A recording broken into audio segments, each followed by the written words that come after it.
जय श्री कृष्णा दोस्तों। श्रीमद् भगवत गीता में हरि कृष्ण कहते हैं, कलयुग आध्यात्मिक पतन, सामाजिक गिरावट और भौतिक लालसाओं का युग होगा। संसार में जब कलयुग आएगा तो लोग घोर अधर्मी और स्वार्थी हो जाएंगे Parth. This is the bitter truth of Kalyug. यह घोर अहंकार, लालच और झूठ का युग होगा। यहाँ रिश्ते, नाते, संबंध कमजोर होंगे। धन को ही सक्सेस ग्राफ, सफलता का पैमाना माना जाएगा। सीधे साधे सच्चे लोग ठगे जाएंगे।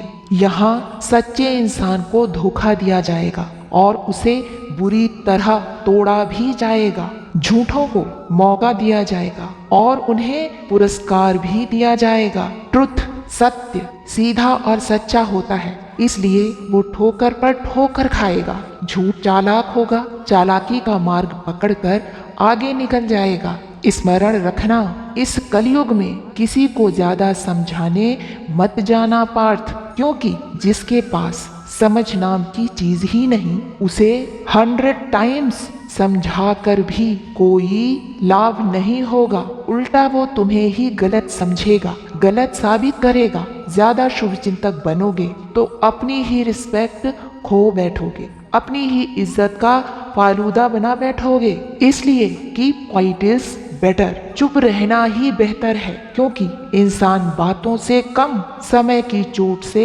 ज्यादा सीखता है। नेक्स्ट, बिटर ट्रुथ ऑफ कलयुग। कलयुग का कड़वा सच ये होगा कि रिश्तों में से लगाव खत्म हो जाएगा, क्योंकि एक इंसान परवाह, केयर करते करते नहीं थकेगा और दूसरा उसकी कदर नहीं करेगा, जिसके कारण रिलेशन तो होंगे, रिश्ते तो होंगे, मगर रिश्तों से अपनापन धीरे धीरे खत्म होता चला जाएगा। कलयुग में लोग इंसानों को असहनीय पीड़ा देंगे और इंसान जब अपनी सहनशीलता खो देगा और विरोध पर उतर आएगा तो लोग यह नहीं स्वीकारेंगे कि हमने इसे ऐसा बना दिया, बल्कि यही उल्हना देंगे कि हमें तो पता था कि यह ऐसा ही था। कलयुग में लोग धूर्त होकर समझदार बनने का ड्रामा करेंगे, नाटक करेंगे और यह भूल जाएंगे कि अति के बाद क्षति तय है। कलयुग में जब तुम सच बोलोगे तो बुरा लगेगा, झूठ बोलोगे तो सब खुश हो जाएंगे।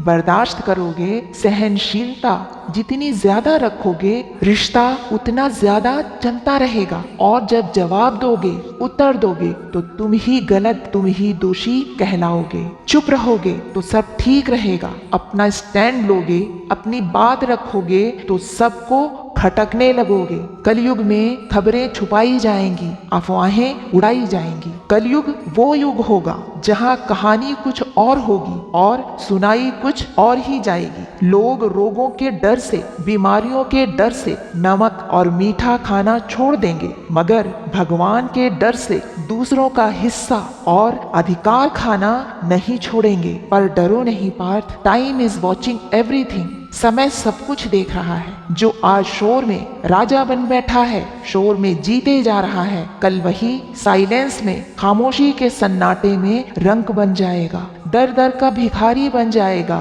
वो हार जाएगा। स्मरण रखो पार्थ कि न्यायाधीश से तो भूल हो सकती है, पर द्वारिकाधीश से नहीं, क्योंकि मानव का न्याय सबूतों से बंधा होता है, किंतु ईश्वर का न्याय सत्य से। राधे राधे दोस्तों, स्वस्थ रहिए, खुश रहिए।